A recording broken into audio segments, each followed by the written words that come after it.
Donc, nous allons terminer cette journée RH et transformation digitale avec un débat de clôture sur l'expérience collaborateur connecté et omnicanal. Donc, ce débat va se focaliser sur le rôle des RH dans la transformation digitale de l'entreprise. Donc, d'une part, à travers l'organisation apprenante, mais aussi l'expérience collaborateur. Donc, avant de débuter ce débat, je vous propose de vous présenter, de faire un petit tour de table. Donc, à toi, Christine. Bonjour, Christine Aschberger. Je suis enseignante-chercheuse au sein d'Audencia. Mon expérience par rapport à ce sujet, c'est à la fois ce que j'ai vécu moi-même en tant que collaborateur dans une organisation qui a comme stratégie aussi de mettre en place la transformation digitale. Donc, on est en plein dedans déjà depuis quelques années. De parler justement aussi de mon expérience en tant qu'enseignante et aussi en tant que consultante, parce que nombreuses sont les entreprises aussi qui viennent vers nous pour la mise en place d'une stratégie digitale au niveau de la gestion des ressources humaines. Merci. Bonjour à tous. Donc, Étienne Agenot, moi je suis le directeur du développement du capital humain du groupe WeCare, qui est le leader français du service à la personne. Bonjour tout le monde. Je suis Florelle Moir, responsable ressources humaines de l'agence Intuiti, une agence conseil digital à Nantes. Et forcément, cette problématique de digitalisation et de la place de l'humain dans la digitalisation nous concerne forcément au quotidien. Et donc, c'est un plaisir de participer à ce débat de clôture. Merci à vous trois, en tout cas, d'être présents. Avant de commencer ce débat, Christine, tu vas nous définir un petit peu les termes récurrents qu'on va employer lors de ce débat, qui sont l'expérience collaborateur, omnicanal, l'électronisme et l'organisation apprenante. Donc, je te laisse la parole. Oui, merci beaucoup, Florelle. Alors, l'expérience collaborateur, donc tout d'abord, évidemment, je n'ai pas appris par cœur, en fait, les différentes définitions. Donc, je me permets de lire quelques phrases et justement quelques lignes afin de partager avec vous ces définitions. Donc, l'expérience collaborateur désigne l'ensemble des interactions et expériences vécues par un collaborateur au sein de l'entreprise dans les moments clés de son parcours, comme dans son quotidien professionnel, de son recrutement jusqu'à son départ. Donc, on peut parler aussi, donc même si c'est avant d'être recruté, de l'expérience candidat, mais à partir du moment où le collaborateur il se retrouve justement au sein de l'entreprise, on parle de l'expérience collaborateur. Finalement, c'est la somme des ressentis du salarié vis-à-vis de sa situation de travail. Donc, du coup, vous avez bien entendu la somme des ressentis. Donc, on parle ici aussi de la perception. Donc, il y a évidemment une notion de subjectivité. Et cette expérience collaborateur, elle peut être très différente d'une personne à l'autre, d'un service à l'autre, parce que du coup, le contexte est très différent. Donc, ça peut avoir, par exemple, le supérieur hiérarchique, comment je suis traité par mon manager, le contact avec les clients. Donc, il y a vraiment beaucoup de paramètres qui peuvent être différents d'un service à l'autre. Vous l'avez compris également, donc cette expérience collaborateur, donc on l'a un peu imprantée au marketing. Donc, c'est-à-dire que ça fait pas mal d'années aussi que le concept s'est développé en écho au concept d'expérience client. Mais je pense que c'est très intéressant parce que du coup, l'idée, c'est vraiment aussi de traiter son collaborateur en interne comme un client. Donc souvent, on parle même justement du client interne. Et aujourd'hui, on sait aussi par les études que l'expérience client est vraiment aussi le moteur d'un business. Donc on parle ici de la performance de l'entreprise, de la pérennité de l'organisation et la relation client, donc si elle est engagée, si elle est forte, ça a une répercussion évidemment importante et positive aussi sur la relation collaborateur-client. Donc, qu'est-ce que je veux dire ?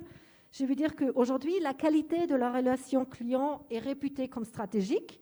Donc, pourquoi pas traiter aussi le client interne comme le client externe ?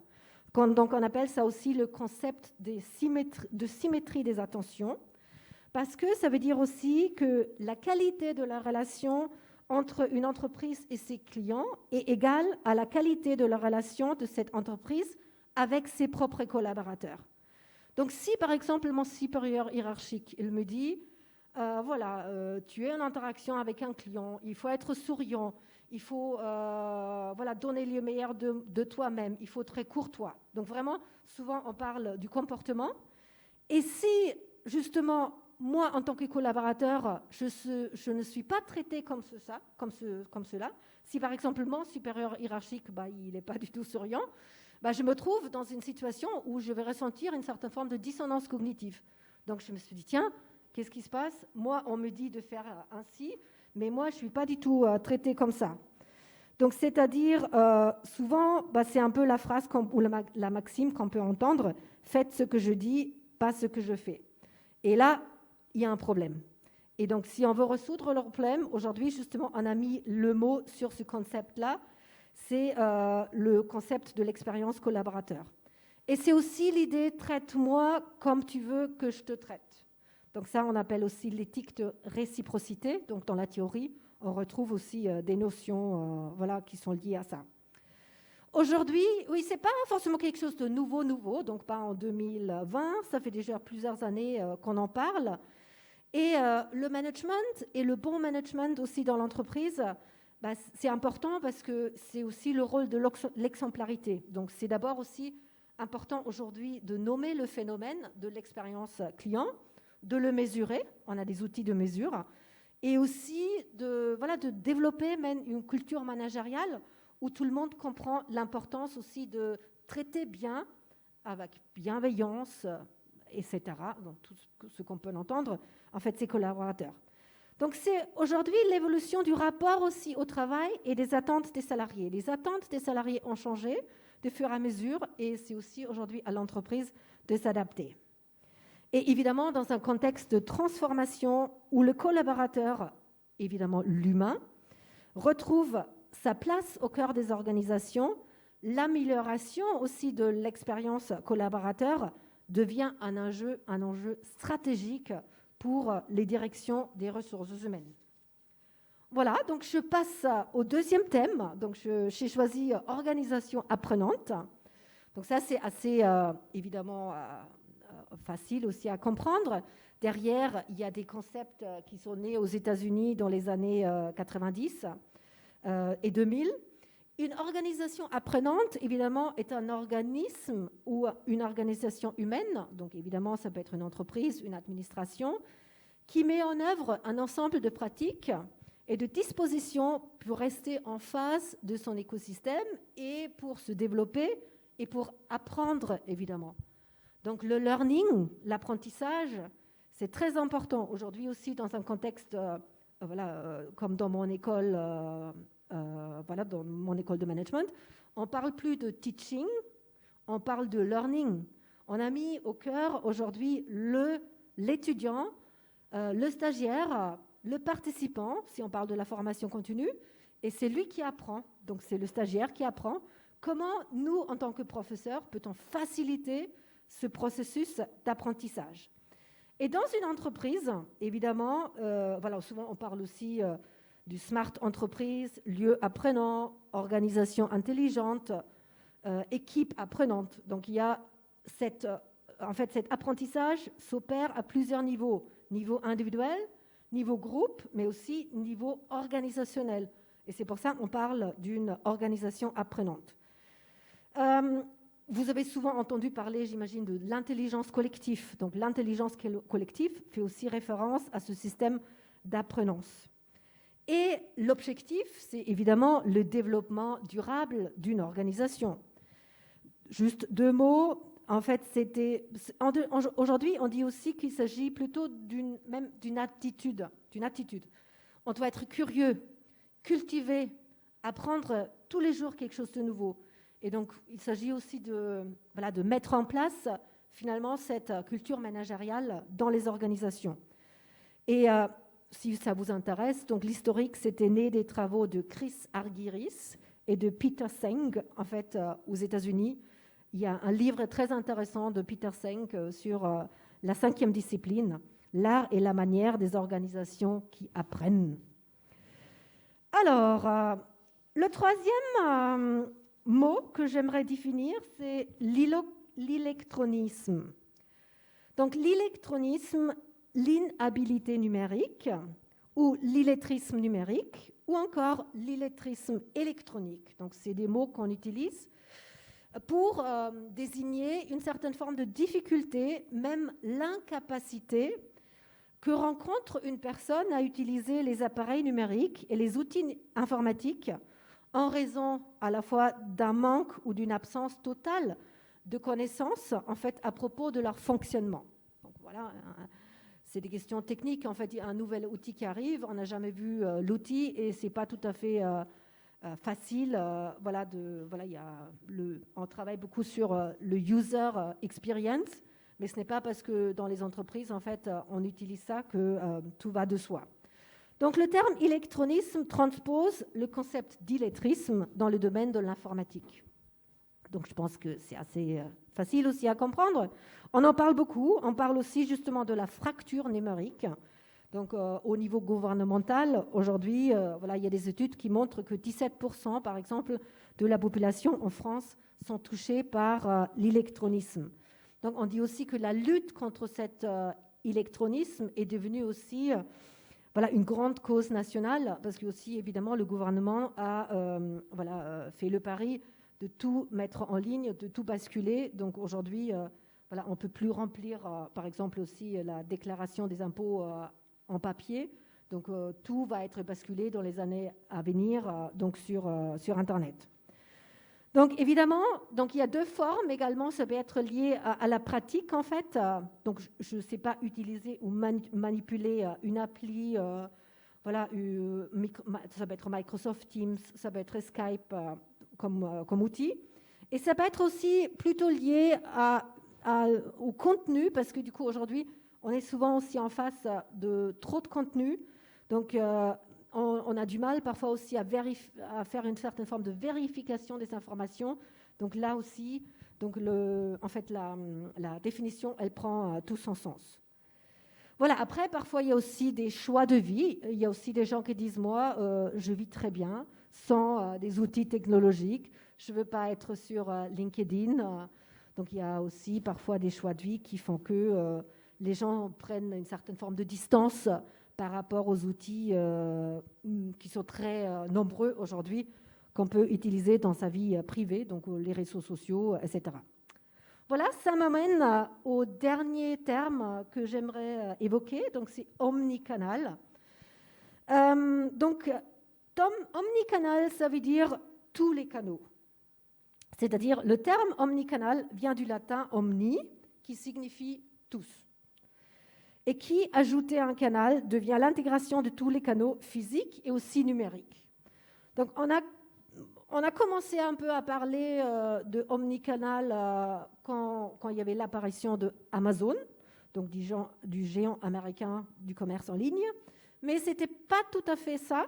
C'était juste, en fait, je me suis un peu documentée parce que c'est plus le marketing dans ce cas-là.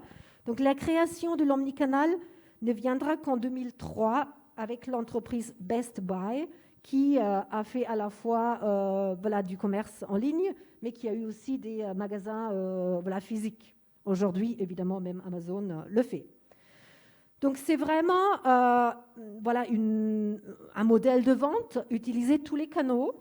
Et aujourd'hui, toutes les entreprises, presque, je pense, utilisent le terme aussi omnicanal et pour évidemment faire une stratégie push au niveau du marketing. Voilà.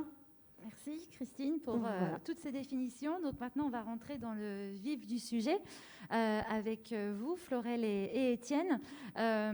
Concrètement, dans vos entreprises, comment se définit l'expérience collaborateur ? Peut-être Étienne, vas-y. Je vais reprendre un peu ce qui a été dit juste avant. Il y a dans l'expérience collaborateur pour moi une dimension très émotionnelle. On fait le parallèle en effet beaucoup avec l'expérience client. Quand on est client, on a envie de vivre une expérience waouh. On a envie d'être considéré comme un client unique. On a envie d'avoir un processus simple dans lequel on fait son achat rapidement et sur lequel on est accompagné en tout cas. Et donc, finalement, ton collaborateur, c'est la même chose que j'ai envie d'avoir, c'est qu'on me porte attention, C'est que j'ai un processus simplifié, que j'ai un accompagnement, un suivi individualisé. Donc pour moi, dans l'expérience collaborateur, il y a cette notion de porter attention à l'autre et qui est finalement au cœur de notre ADN chez WeCare, notre nom, WeCare.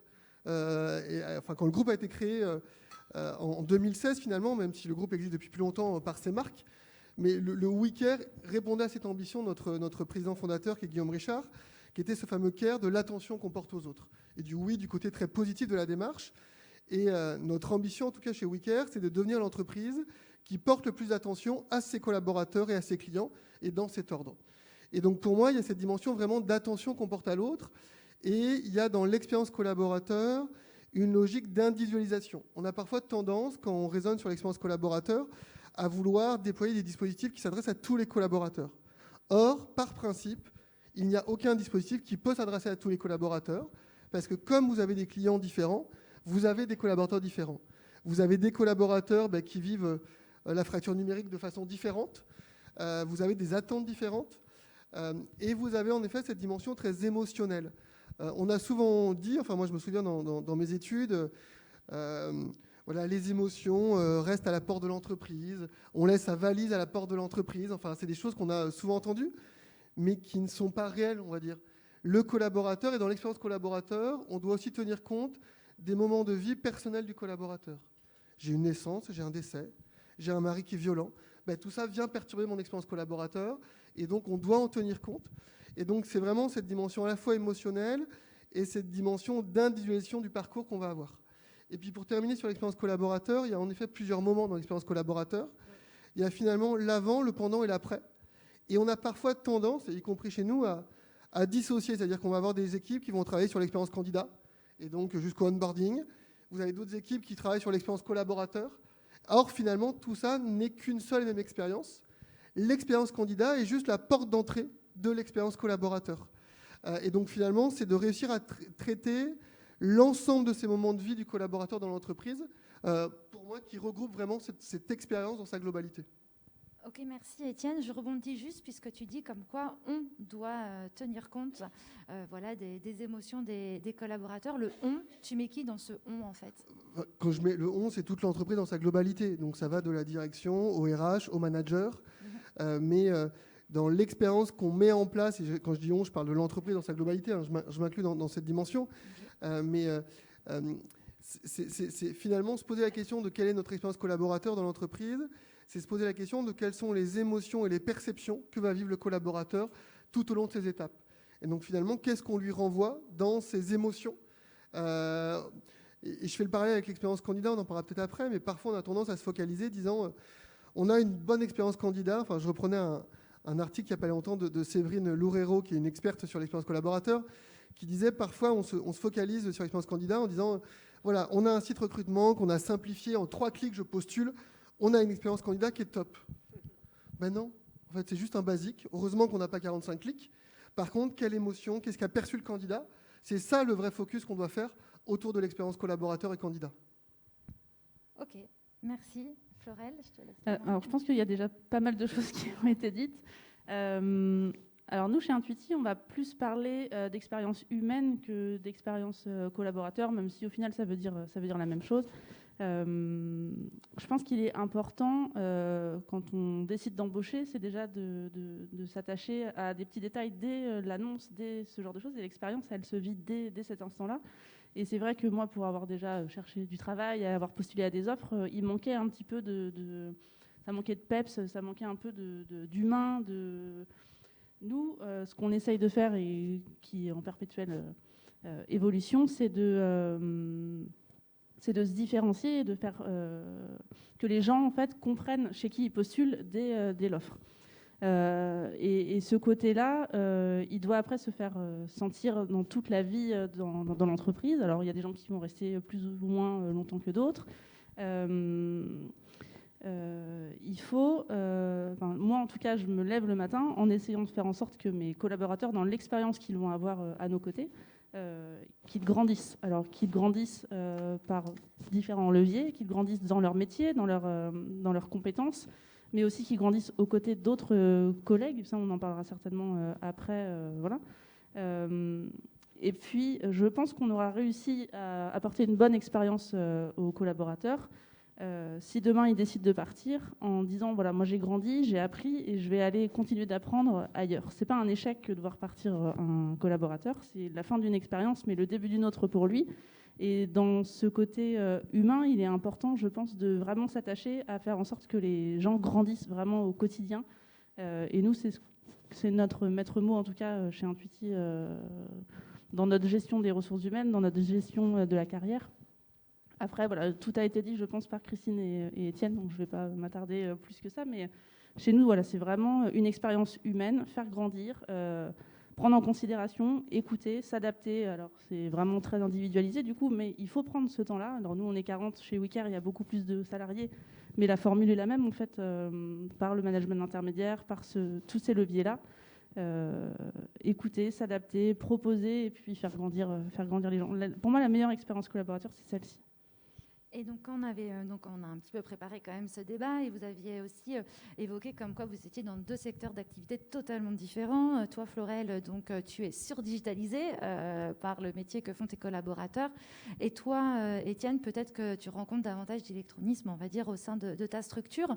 Donc, en gros, en fin de compte, comment, respectivement, chacun à votre échelle, vous luttez, donc toi, Florel, plutôt sur une fracture humaine et toi, Étienne, concrètement, comment tu fais pour lutter contre une fracture numérique ? Je vais commencer. Alors, le contexte dans lequel on est, au final, il nous permet, en tout cas chez Intuiti, de voir avec cette surdigitalisation ce qu'on est en capacité de faire quand, du coup, il n'y a plus l'humain physique, le quotidien au bureau. Le confinement, il a montré que ça fonctionnait. Notre activité, elle a continué de tourner malgré un confinement, malgré le télétravail, malgré la distanciation. Et c'est vrai qu'on s'est retrouvé à un moment donné à se dire ok, le business, ça fonctionne. Hein. On a réussi à déployer des projets dont WeCare fait partie, puisque du coup, ce sont tes clients. Et votre site est sorti juste à la fin du confinement. Et c'est vrai que les équipes ont super bien travaillé, mais nous, c'était plus la fracture humaine en fait qui pouvait poser problème. C'était que dans l'essence même d'Intuiti, dans l'ADN, ce qui fait que ça fonctionne, c'est les gens et c'est les êtres qui composent cette agence. Et ça passe par des petites choses qu'on vit quand on croise ses collègues. Et c'est vrai qu'on a travaillé, et on travaille encore aujourd'hui, puisque du coup, on n'a pas rouvert notre activité comme avant. Et ça ne sera certainement pas le cas avant de nombreux mois. Mais c'est trouver des leviers pour faire en sorte que les humains qui composent cette agence continuent en fait de passer des moments ensemble qui sont autres que des moments projets. Et ça, c'est un vrai challenge, je pense, de beaucoup de sociétés aujourd'hui, de ne pas perdre en fait un peu l'âme, surtout quand on est dans des entreprises. Dans le numérique, c'est assez facile d'avoir un lien avec ses collègues. On est tous sur les réseaux, voilà, on se quitte jamais. Mais comment continuer d'avoir ce lien humain en ne se voyant pas ? Et ça, le confinement nous a permis de nous tester. Et c'est vrai que pour le coup, en essayant de comprendre ce qu'attendaient les gens et ce dont ils avaient besoin, on a réussi à faire pas mal de choses. C'est pas parfait, mais je pense qu'on est sur la bonne voie. Et puis, du coup, on travaille de nouveaux modèles en mixant une digitalisation forcément innée, puisque du coup, on travaille que sur du digital. À part notre matière grise et notre ordinateur, on n'a besoin de rien d'autre. Et donc, voilà.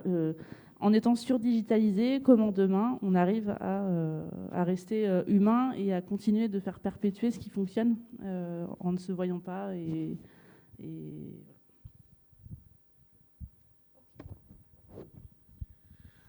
Oui, en effet, si on parle de l'électronisme, en effet, on est sur alors des populations, mais je vais revenir moi sur une expérience d'avant au sein du groupe ERAM quand j'étais en charge des sujets de transformation RH. En fait, le premier enjeu pour moi sur la digitalisation, alors qui reste, on le verra après, hein, mais qui reste des outils. Le fond du débat n'est pas l'outil finalement, un questionnement plus profond. Néanmoins, le questionnement, quand on vient mettre en place des outils, c'est de se dire comment on ne laisse personne de côté et comment on fait que ce sujet-là ne soit pas un sujet uniquement des équipes marketing et digitales qui sont, elles, très aguerries sur tous ces sujets et qui vont vouloir aller très vite sur des sujets. Et donc le vrai enjeu, c'était de dire comment on laisse personne sur le bord de la route en accompagnant chacun à son niveau par rapport à ses besoins. mais parfois uniquement sur la compréhension et l'appréhension de ce qui se passe autour de lui, qui permet à chacun de comprendre son rôle et comment l'organisation évolue. Et donc, au sein du groupe ERAM, quand j'y étais, on avait déployé un plan d'accompagnement sur plusieurs volets. Et un premier volet était vraiment ce qu'on a appelé à l'époque la culture digitale pour tous, était de se dire comment on garantit, finalement, et qui est notre enjeu, à chaque collaborateur un socle de connaissances de base, si je peux dire de cette façon, autour du digital. Et donc, on avait déployé un dispositif où chaque collaborateur était amené à remplir un petit questionnaire pour évaluer son niveau de connaissance sur le digital, mais sur des choses très basiques autour du digital, mais qui permettent aussi finalement à chacun de pouvoir déclarer ses impôts en ligne, de pouvoir aller télécharger son bulletin de paye, donc des choses assez basiques de la vie courante, mais qui permettent à chacun, et donc les collaborateurs, en fonction du questionnaire qu'ils remplissaient, s'ils avaient un pourcentage, on va dire, plus faible, avec un seuil qui avait été déterminé, rentraient dans un parcours de formation qui leur permettait de se former, même d'obtenir un certificat de connaissances, qui venait leur permettre d'acquérir un socle de connaissances de base. Et donc l'objectif n'était pas de développer de manière importante les connaissances des collaborateurs, mais c'est d'assurer que chacun ait un socle de connaissances qui lui permettent d'appréhender, en tout cas, les changements à venir et les transformations, et donc de pouvoir ensuite intégrer dans son métier l'apparition d'outils digitaux qui n'existaient pas. Voilà, donc ça, c'est le premier élément. Et puis ensuite, on avait des degrés d'accompagnement et de formation qui étaient différents.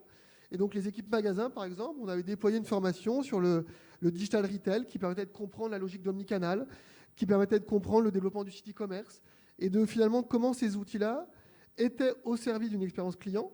Et donc comment finalement ce qu'on attendait, ce n'était pas tant l'outil et son utilisation, c'était l'apport de l'outil dans le quotidien. Et donc on a déployé différents types d'actions avec l'objectif qui est vraiment pour moi, sur tous les outils qu'on peut déployer, il y a l'outil en soi, mais c'est de se dire comment on ne laisse personne de côté, qui est vraiment, pour moi, qui est l'enjeu important. Alors, qui va être différent dans un univers très digitalisé, comme on peut le voir. Mais voilà, et un autre exemple que je vais prendre, sur l'apport du digital, je prends l'exemple chez nous, on a déployé en plein Covid, juste après, la digitalisation de la visite, c'est-à-dire nos chargés de clientèle qui sont amenés à se déplacer chez les clients pour faire des visites. On a digitalisé tout ce processus. Ce qui fait qu'avec leur tablette, ils peuvent directement remplir les éléments en ligne avec le client, le devis, la signature électronique. On a simplifié le processus.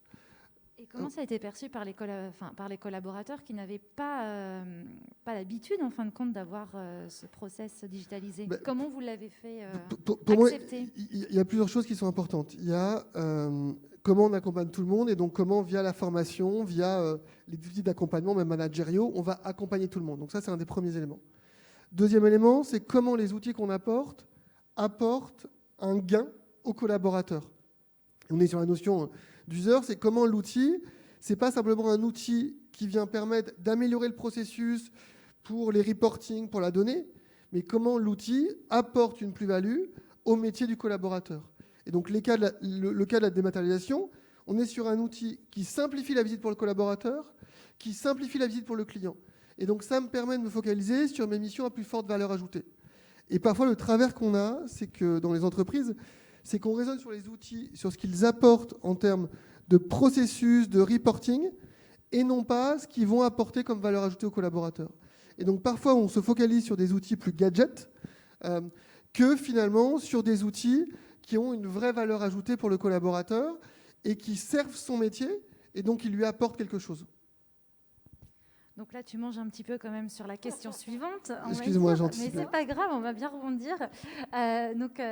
Cette question était destinée donc à toi, donc tu vas rebondir direct. Donc, quelle est selon toi la place et l'utilité des outils digitaux au sein de l'expérience candidat et aussi collaborateur? Donc, tu nous avais fait part d'une slide où tu avais... Non, mais j'ai pris un exemple en effet qu'on a préparé en disant si on veut avoir une vraie expérience candidat, collaborateur intéressante, quand on fait le point, on peut développer plein d'outils. Donc, on va s'intéresser aux étapes.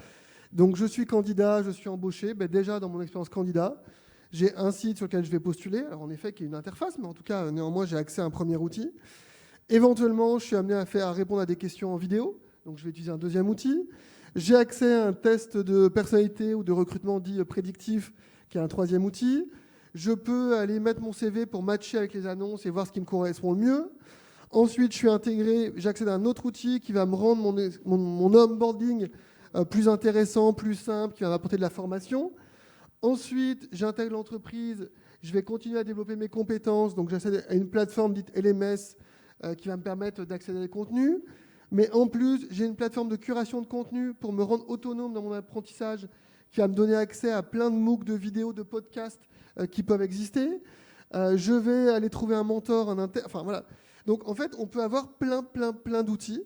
Et pour moi, enfin, la vraie difficulté sur tous ces sujets, c'est comment on ne tombe pas dans une sur-digitalisation et qui finalement on a trop d'outils et donc pas d'outils utilisés et pas d'outils qui apportent des choses et qu'on vient complexifier l'expérience candidat. Quand je suis client, je veux un site dans lequel je fais ma commande, dans lequel je suis mon dossier et dans lequel je sais où ça en est. Et si vous avez une marque avec laquelle vous achetez des produits qui vous fait passer par 3-4 applications, bah vous arrêtez d'y aller parce que c'est trop complexe et vous vous y perdez. Et donc, ce que je veux dire par là, c'est qu'on a plein d'outils qui existent et donc on peut à chaque fois tomber parfois dans des effets de mode en se disant bah, tiens, cet outil il est sympa, il apporte des choses. Ok. Concrètement, qu'est-ce qu'il apporte à mon expérience candidat? Comment ça va être perçu par le collaborateur? Qu'est-ce que ça va lui apporter? Et pour moi, c'est le vrai enjeu, la vraie difficulté aussi, et qui fait que voilà, quand on veut digitaliser, donc là, les exemples d'outils que j'ai mis, pour certains, c'est plein d'outils sur lesquels nous, on travaille en interne. Et donc, le vrai enjeu maintenant, c'est est-ce que ces outils sont pertinents? Qu'est-ce qu'ils apportent? Comment ils communiquent les uns avec les autres? Et comment je crée un univers qui soit simplifié pour le collaborateur? Mais ce que je voulais mettre en avant là, par cette slide, c'est l'excès qu'on peut avoir parfois, où on raisonne outils et non pas besoin et qu'est-ce que ça va apporter dans cette expérience collaborateur. Et donc, tous tes outils, donc là, c'est en test, en tout cas, tu y réfléchis avec qui? Tu réfléchis donc avec ton service RH, mais est-ce que tu réfléchis aussi avec tes managers ou même carrément des collaborateurs, la direction, enfin, qui intervient en fin de compte dans le choix des outils que tu vas mettre en place? Alors, ça dépend, on va dire, des sujets. Je prends l'exemple de l'outil qu'on a sur la partie recrutement qu'on est en train de faire évoluer. Ça, c'est les équipes recrutement qui travaillent directement dessus. Mais en effet, en fonction des outils, si je devais dire de manière idéale, on devrait y intégrer à la fois les utilisateurs métiers de l'outil, mais à la fois les personnes qui vont être amenées à être en relation avec ces outils, donc des candidats, des collaborateurs. Voilà. Donc c'est des choses qu'on va faire en fonction des sujets, pas sur tous, parce que parfois pour des questions malheureusement de temps, on priorise le mode de fonctionnement, mais le fonctionnement idéal qu'on devrait avoir, c'est l'intégration des parties prenantes dans l'ensemble de ces réflexions. Donc là, il y a des outils que j'ai mis en exemple qui sont des outils qu'on n'utilise pas, hein, des outils qu'on suit, qu'on regarde sur le marché, qui amènent des réflexions. Donc voilà, mais en tout cas, le vrai questionnement, c'est comme je prends l'exemple des ATS, qui sont les outils de recrutement, parfois on va raisonner côté recruteur. Cet outil, il est top, il me permet de bien trier mes CV, il me permet d'envoyer des réponses rapides aux candidats. Et finalement, on se pose moins la question de ce que le candidat, lui, va percevoir.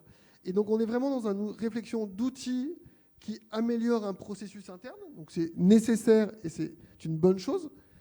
Mais parfois, on en oublie la perception de ceux qui vont l'utiliser. Et comme parfois, on va se focaliser sur des outils qui sont des outils gadgets, quand le fond de l'expérience collaborateur, c'est-à-dire les outils qu'utilisent les collaborateurs au quotidien dans leur métier, mériterait d'évoluer pour simplifier le travail des équipes, le rendre plus fluide, le rendre plus opérationnel. Et parfois, parce que c'est trop complexe de bouger ce type d'outils, on se focalise sur d'autres outils à côté un peu gadgets, et qui fait que finalement, l'expérience collaborateur, on l'améliore peu, voire pas du tout. Au contraire, on peut même en fait, détériorer l'expérience collaborateur. Parce qu'en effet, les études aujourd'hui montrent que, justement, comme Étienne vient d'expliquer, qu'on a plein d'outils. Et du coup, évidemment, la fonction RH est tentée à intégrer pas mal d'outils. Et finalement, à la fin, il y en a trop. Et les collaborateurs, aujourd'hui, sont perdus. Donc, il y a une masse d'informations qui vient aujourd'hui soit via des outils et parfois aussi, les collaborateurs sont mal informés. Donc, du coup, il existe des outils, mais on ne connaît pas forcément toutes les fonctionnalités. Et ça rajoute justement une dimension importante à la charge mentale, en fait, des collaborateurs. Et il se peut, après, qu'il y a une vraiment distanciation par rapport à tous ces outils-là. Donc, on a l'effet l'envers. En fait, ce qu'on voulait, en fait, au début c'était évidemment positif et une expérience positive. Mais à la fin, on ne se met pas trop dans la peau du collaborateur. Et là, je pense qu'il faudra mesurer davantage et aussi faire des enquêtes, par exemple, auprès des salariés ou même faire des observations. Donc on peut faire plein de choses pour mieux comprendre comment le salarié il perçoit en fait cette expérience et l'utilisation des outils. Et évidemment, l'outil lui-même, en fait, l'outil c'est seulement un support, ce n'est pas la solution en elle-même aussi. Donc c'est aussi la manière dont on va introduire cet outil. Donc la gestion du changement, la transformation, donc tout ça c'est très important et créer une culture aussi managériale, une culture autour de ça. Donc l'outil c'est bien, les outils c'est bien, mais à bon escient et pas trop d'outils en fait, un peu en conclusion. Ok. On avait abordé aussi une autre question qui était donc comment appréhendez-vous la question de la formation en fin de compte et puis quel lien elle a avec l'expérience collaborateur aussi. Donc peut-être Christine. Oui. En fait, l'idée, c'était de vous parler un peu de mon expérience en tant que professeur, parce que évidemment, Audencia, on a mis en place très rapidement en fait une stratégie pour basculer tous nos cours sur un outil qu'on avait déjà en amont en fait au sein de l'école. Mais évidemment, les professeurs, on n'était pas tout à fait formés à utiliser en fait la fonction de la classe virtuelle. Donc l'outil, ça s'appelle Blackboard et c'est aujourd'hui utilisé souvent dans les grandes universités et aussi dans les écoles de management. Et en fait, l'école nous a dit, voilà, vous avez une semaine et on va tout basculer justement en ligne. Donc voilà, au début, c'était, waouh, une semaine, c'était vraiment très, très court pour à la fois refaire les cours, parce qu'en fait, un cours de face à face et animer un cours en ligne, c'est pas du tout pareil. Donc du coup, voilà, on était, je pense, un peu tous à la fois, voilà, ça générait un peu d'anxiété, ça générait un peu de stress, mais le stress après, il était positif aussi, et on avait eu beaucoup de support, parce qu'on a en interne aussi une cellule innovation qui nous aide beaucoup à améliorer et à déjà comprendre les différents outils. Et on a beaucoup travaillé aussi en peer-to-peer, donc par exemple dans mon département. Donc il y avait des gens qui ont déjà utilisé l'outil, par exemple, pour des cours aux États-Unis. Donc on a fait même des petites séquences de travail le dimanche, parce que le lundi, c'était le jour J. Donc j'ai vraiment senti une forte solidarité autour justement des questions comment on peut faire au mieux. Et après aussi, donc les élèves... Donc, je m'attendais que les élèves vont être un peu plus distants et réticents par rapport à l'appropriation de l'outil. Mais en fait, pas du tout. Les élèves, très rapidement, ils ont pris goût en fait, aussi à cette forme d'interaction. Évidemment, ils ont dit que voilà, le facteur humain, il est moins visible. Après, parfois, ça dépend aussi si on a déjà eu des élèves en cours avant ou pas. Donc, si le cours il s'est arrêté et tout d'un coup, il était basculé, donc c'est différent. Mais moi, par exemple, j'ai eu des étudiants que j'ai jamais vus en réalité. Je les ai vus juste en ligne. Et voilà, encore aujourd'hui, il y a certains élèves, je ne les ai pas vus parce que maintenant, ils sont en train de faire un stage, etc. Donc ce basculement, c'était vraiment bien géré, mais c'était aussi une gestion de crise, finalement, comme dans beaucoup d'organisations. Et on a su s'adapter. Mais c'était aussi parfois avec des craintes. Et je pense que il faut une bonne volonté aussi de tout le monde. Donc à la fois des encadrants, des professeurs, mais aussi des étudiants, que tout se passe bien. Voilà.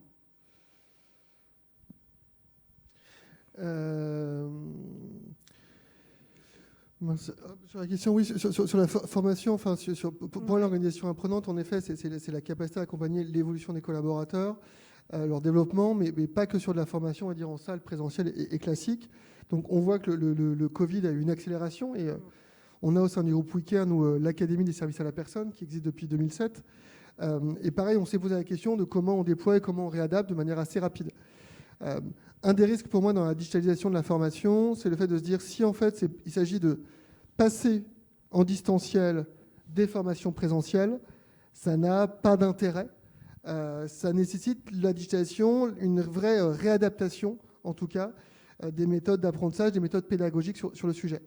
Et donc, nous, on a, pendant le confinement, en tout cas, on a redéployé de manière assez rapide. On a fait plus de 26 000 heures de formation à distance sur cette période. Excusez-moi, hop, je vais les enlever parce que j'ai de la buée, donc c'est pas très pratique. On a en tout cas déployé, en s'appuyant vraiment sur les parcours de formation en termes d'hybridation, hein, c'est-à-dire différents types. Et la vraie digitalisation de la formation demain, c'est le fait de s'appuyer sur toutes ces modalités. Ce n'est pas du distanciel ou du e-learning, c'est des parcours qui englobent l'ensemble. Et donc demain, on va se retrouver dans des situations d'un nouveau responsable d'agence qui arrive, qui va avoir de la formation au présentiel sur du parcours métier, qui va ensuite suivre des classes virtuelles à distance dans lesquelles on va l'accompagner sur 3 fois 2 heures sur des domaines de compétences spécifiques. On va venir y ajouter ensuite de la formation en situation de travail avec des experts métiers qui vont l'accompagner, qui vont faire avec lui. Il va ensuite passer dans des agences formatrices. Et donc la digitalisation de la formation, c'est vraiment le mix de l'ensemble de ces parcours. Aujourd'hui, les compétences qu'on acquiert, hein, c'est le fameux 70-20-10. 70% des compétences qu'on développe, c'est dans le job, en faisant au quotidien. Et donc, la digitalisation va apporter des choses pour ajouter des modes d'apprentissage différents. Et notamment, on parle du peer-to-peer que tu évoquais, et notamment sur tout ce qui est lié au peer learning, c'est-à-dire comment j'apprends avec mes pairs en faisant avec eux. Et là, pour moi, la digitalisation a un intérêt. Il y a des outils qui existent, qui ont un intérêt, qui peuvent permettre à un collaborateur, finalement, de réussir à identifier, quand on est une organisation comme la nôtre, avec 18 000 collaborateurs, je cherche à identifier le collaborateur qui est expert dans un domaine de compétences. Et donc, la digitalisation va permettre de pouvoir avoir des outils qui vont faire du matching et qui vont me permettre de trouver l'expert que je peux, en autonomie, aller solliciter pour que cet expert devienne un mentor, m'accompagne, me forme, me transmette ses connaissances et ses compétences. Et donc là, on voit bien que la digitalisation permet de renforcer cette logique d'organisation apprenante, parce que finalement, dans cette logique d'organisation apprenante, c'est comment j'apprends au quotidien avec mes pairs, en faisant. Et là, le digital permet de faciliter ces démarches et vient finalement en complément des méthodes habituelles et des outils de formation présentielle. Ok, merci. Et je rebondis sur le mentoring, puisque lors de nos conversations, Christine, tu m'as fait part d'un mentoring inversé. Est-ce que tu peux nous raconter un petit peu cette expérience ? Oui. Oui, parce que l'idée, c'était on travaillait avec une grande banque française. Donc, il y avait justement à l'intérieur de l'institution à la fois des conflits aussi entre les générations.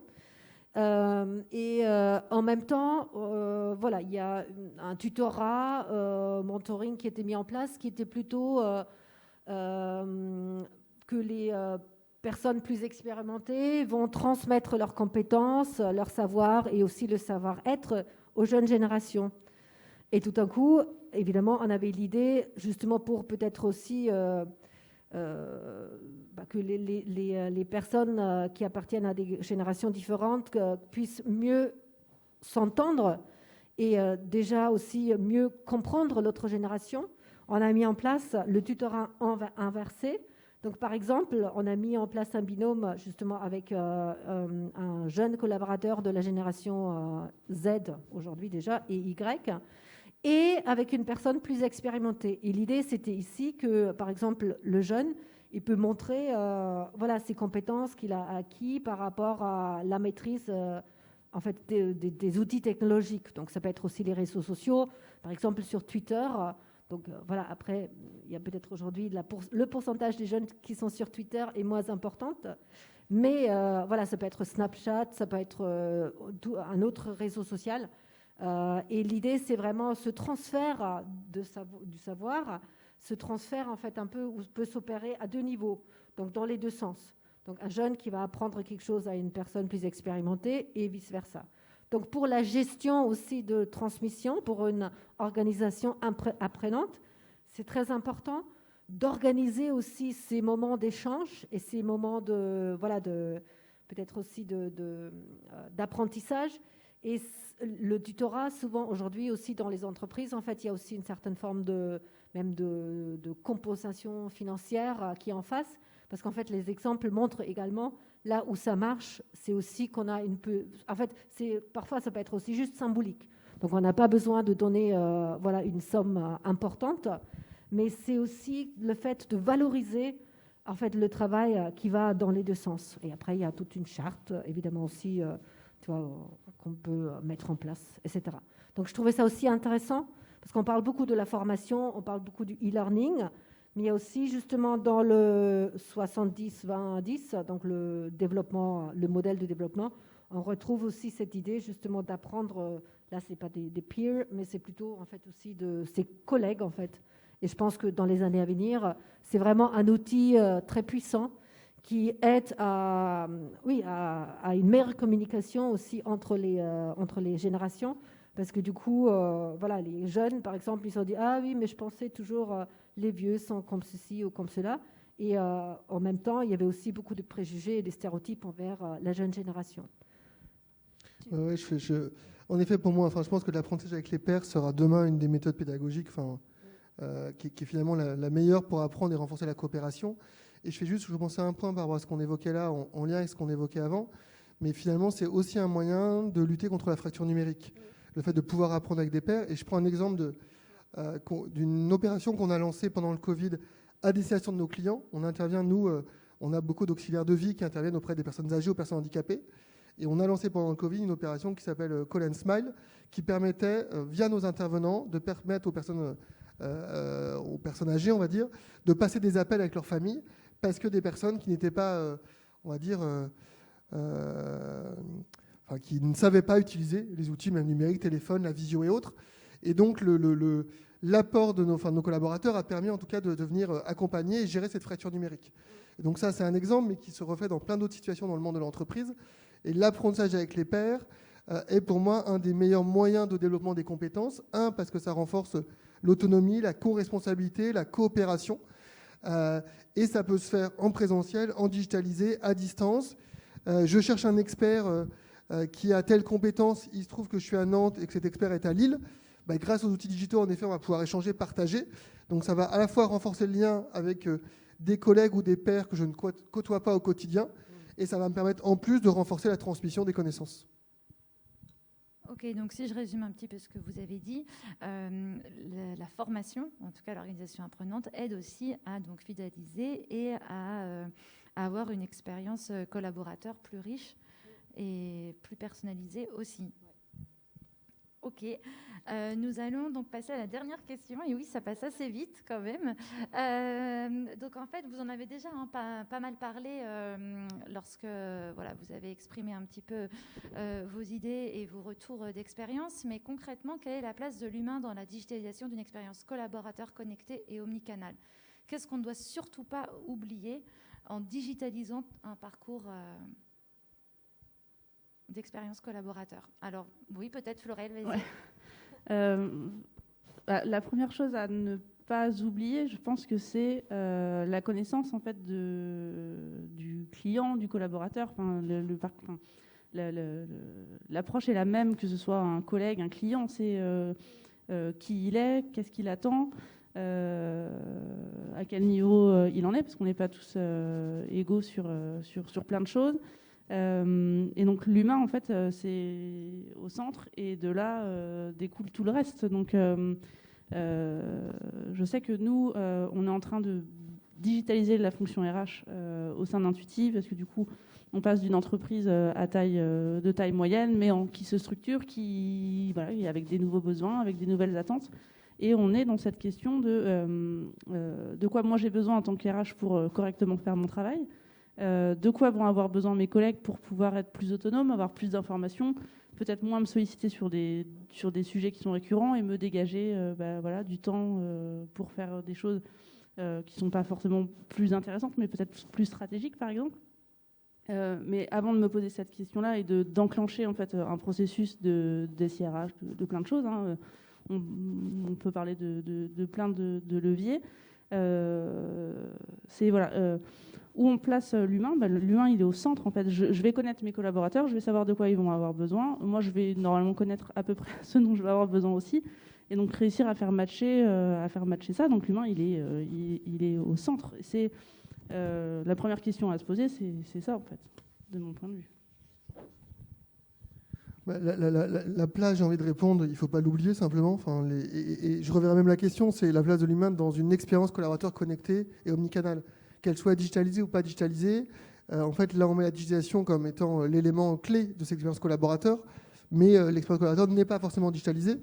Ce qui est important, c'est qu'elle soit connectée omnicanale, c'est-à-dire que Que je sois à distance, en présentiel, où que je vis une expérience collaborateur qui fait sens, qui est cohérente, qui tient compte de moi en tant qu'individu, et donc par rapport à mes singularités. Et donc ce que j'ai envie de dire, moi, la première question, enfin, si vous travaillez sur la mise, enfin, sur l'évolution de votre expérience collaborateur, qu'elle soit digitale ou pas, commencez par faire peut-être des personas, qui est une technique du marketing, mais qui finalement de dire quels sont les types de clients, quels sont les types de collaborateurs à qui vous adressez. Et finalement, on utilise beaucoup de termes du marketing parce qu'on est dans la symétrie finalement, si attention, on est dans le lien entre l'expérience collaborateur et l'expérience client. Mais finalement, c'est toutes ces techniques-là qui vont vous aider à construire une expérience collaborateur. Et donc toutes les méthodes de design sur votre utilisateur, votre collaborateur, à quoi ça correspond. Et donc j'ai envie de dire, pour avoir une expérience collaborateur qui soit la plus connectée omnicanal, c'est déjà se poser la question de quelle doit être l'expérience collaborateur que j'ai envie de faire vivre. Et mon expérience collaborateur, elle sera différente d'une autre entreprise parce qu'elle tient compte de mes valeurs, elle tient compte de ma culture et qu'elle tient compte des singularités que je vais avoir dans mon entreprise. Donc les premières questions, c'est de poser la question de qui sont nos collaborateurs, qu'est-ce qu'ils attendent, comment ils perçoivent l'entreprise aujourd'hui, comment ils aimeraient la percevoir ou la voir évoluer. Donc finalement, c'est poser la question de ce qu'ils perçoivent, de ce qu'ils attendent. Et ensuite, est-ce que c'est digital ou pas digital ? Ce sera l'étape d'après. Et oui, pour finir, évidemment, je pense que tout le monde est d'accord avec moi que, en fait, quelle est la place de l'humain dans cette digitalisation ? Évidemment, la place, elle est stratégique. Donc, l'être humain doit être au cœur. Donc, Florelle, elle l'a déjà dit aussi tout à l'heure.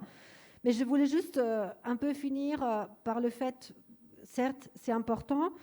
En fait, les outils, on en a parlé, le processus également, la mise en place, on a beaucoup parlé de la fonction RH. Évidemment, c'est au cœur aujourd'hui aussi dans le débat. Mais moi, ce qui me tient à cœur, c'est aussi de prendre un peu d'auteur, de se dire, voilà, ce qui est important dans le cadre de cette digitalisation, c'est aussi la création d'une envie. En fait, les collaborateurs doivent aussi avoir envie de justement venir tous les jours au travail, susciter aussi de l'intérêt. Donc là, je vous parle plutôt de la création d'une culture managériale, stimuler la curiosité et essayer aussi de créer de l'engagement. Donc je dis essayer parce que c'est facile, entre guillemets, d'une manière théorique, mais dans la pratique, ce n'est pas tout à fait facile. Et ça se traduit à travers des formations, de l'accompagnement, donc tout ce qu'on a déjà vu. Et aujourd'hui, on voit très bien que l'être humain, il a un besoin très profond aussi, a un besoin de comprendre. Donc du coup, il faut apporter aussi des solutions et des réponses en fait par rapport à ça. Et ce développement d'une culture managériale, ça se vit aussi à un niveau justement exécutif. Donc je voulais juste finir par les mots qu'il faudra avoir aussi l'exemplarité justement du top management et du management en général pour pouvoir mettre en place aussi cette culture apprenante et que tout le monde, finalement, se sent aussi concerné et que, qu'on puisse mettre en place tous ces beaux concepts et que ça ne vit pas que sur papier. Voilà. Merci. Merci. Moi, j'ai une question. Comment fais-tu pour que tout le monde se sente concerné ? En fait, je pense que ça passe par déjà par une conversation, donc une communication qu'on peut avoir avec le collaborateur. Donc, ce n'est pas du top-down. Après, évidemment, on doit donner des informations aussi aux collaborateurs. Mais si on peut aussi s'enrichir dans le dialogue ou mettre en place, en fait, aussi des outils pour dialoguer avec le collaborateur. Comme Étienne, il a dit tout à l'heure, on est tous uniques. On veut tous être et aussi traités comme un être humain unique aussi dans une organisation. Et c'est vraiment aussi par cet accompagnement où le collaborateur, il sent qu'il compte, donc qu'il n'est pas un numéro et que peut-être aussi même ce qu'il fait à l'intérieur de l'organisation, ça a un impact. Et parfois, ça peut être aussi avec juste des petits mots, donc dire merci. Donc il faudra chasser les incivilités aujourd'hui aussi dans les organisations. Beaucoup de gens sont peut-être aussi négatifs. C'est pas facile aussi comment maintenir la motivation après le confinement. Aujourd'hui, on vit encore la crise sanitaire, donc c'est pas facile. Et comment, je pense aussi, justement, ce facteur humain montre l'intérêt à l'autre, de montrer une certaine forme d'empathie. Évidemment, après, la bienveillance, même si la bienveillance, donc on peut discuter encore des heures, qu'est-ce que c'est finalement aussi. Mais je pense que si on s'intéresse à l'autre et on discute et on échange avec lui, c'est important de pouvoir s'exprimer, même si on n'est pas tout le temps d'accord. Mais comme ça, on peut peut-être aller plus loin. Voilà. Ok, merci. Est-ce que Florelle, Étienne, vous avez des choses à rajouter ou... Non, je vais réagir. Je vois un commentaire de Cécile que je partage pleinement. En effet, la vraie logique d'une organisation apprenante, c'est ce qu'on évoque dans l'apprentissage avec ses pairs, dans l'apprentissage de manière générale, ça se fait de manière spontanée, sans les RH. Il faut que les RH apprennent aussi à lâcher prise et à ne pas être sur tous les sujets, à laisser les gens s'emparer des sujets. Et tout ça se met en place de manière très, très spontanée. Et donc, c'est ça la culture d'entreprise, c'est ça la culture d'organisation apprenante. Et c'est permettre à chacun, voilà. Et il y a derrière cette expérience collaborateur une notion qui est évoquée là, qu'on évoquait tout à l'heure, qui est la notion de la culture. Et le premier enjeu d'une transformation RH ou de transformation d'organisation apprenante, c'est une transformation culturelle qui est le premier enjeu.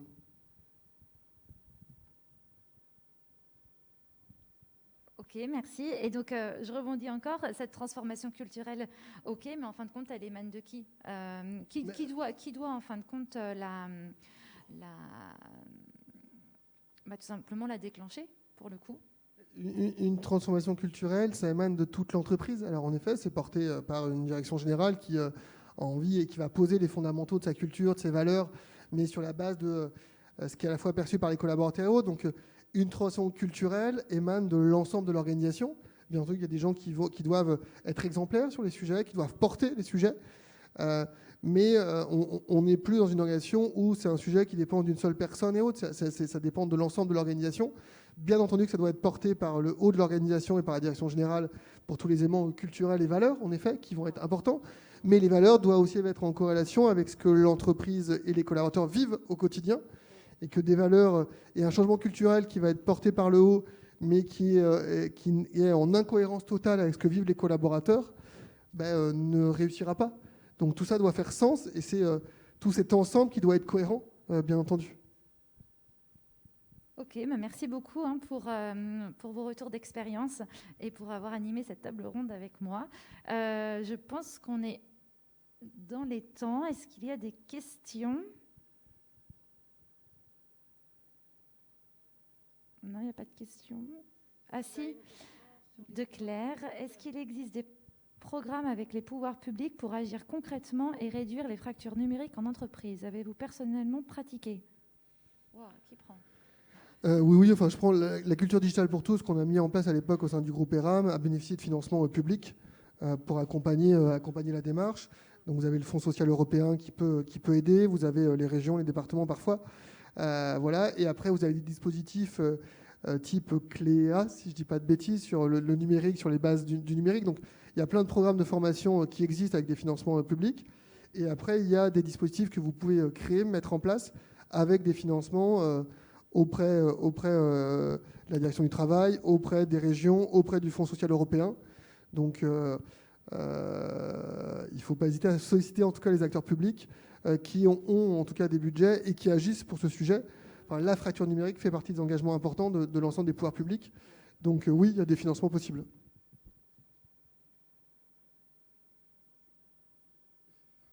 Digital, Henri, tu dis digital, techno, mise plus d'ops, organisation, plus humain. Exactement. D'autres questions pour ceux qui nous suivent ?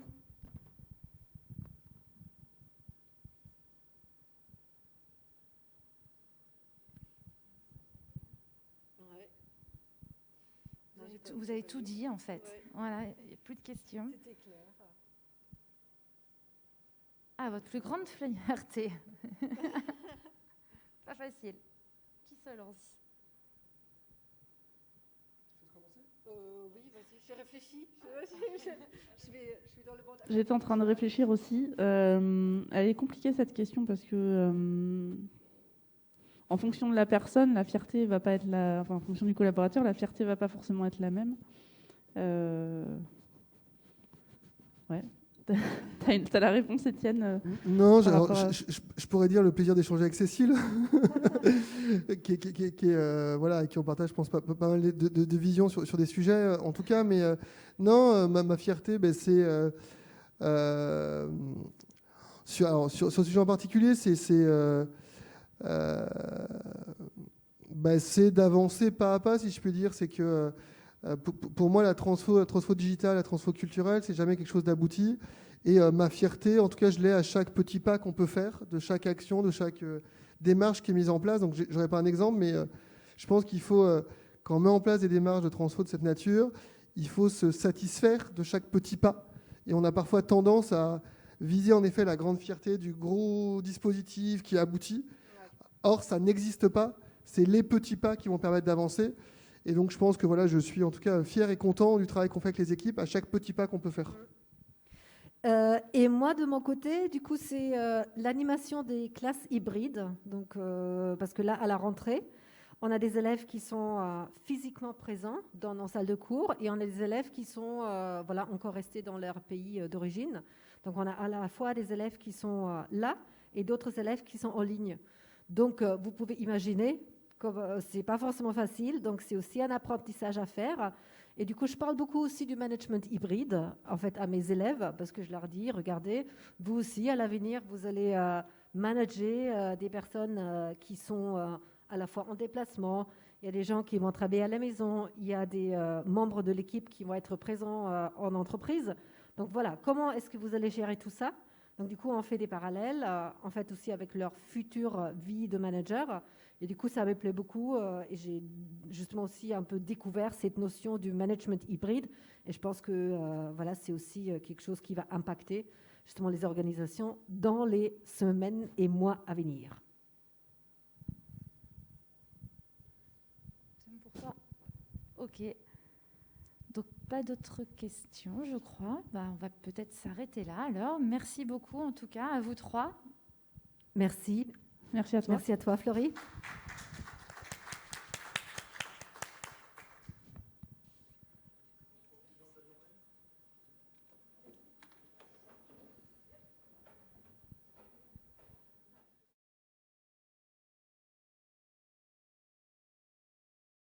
Et donc, je passe la main à Kathleen pour le mot de la fin.